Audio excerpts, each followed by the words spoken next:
There are 5 key rules for negotiation, and they're really very simple. The person who speaks first sets the tone for the negotiation.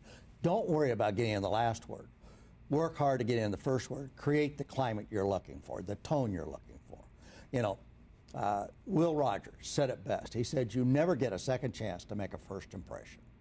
And it's a whole lot easier to get a negotiation off on a positive note than to overcome the natural tendency of distrust and tension that we find in so many of them.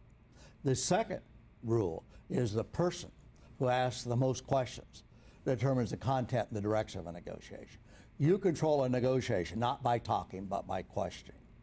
You know, they say the average salesperson spends 5 minutes selling a product, 25 minutes buying it back. We talk ourselves out of deals instead of questioning and listening our way into agreement.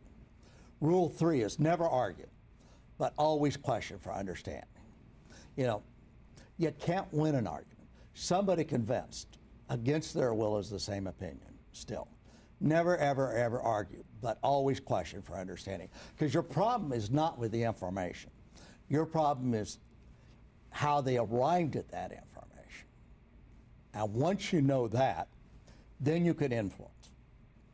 The fourth rule is people do things for their reasons, not yours. And one of the biggest problems that we have is whose needs do we prepare for? Well, the answer is we prepare for ours. And that's only half the negotiation. You're not prepared to negotiate until you can say their case better than they can, and then be in a position to answer. And unfortunately, we're not taking the time. And the fifth rule is the person who listens the most will always have the greatest effect on the outcome of a negotiation.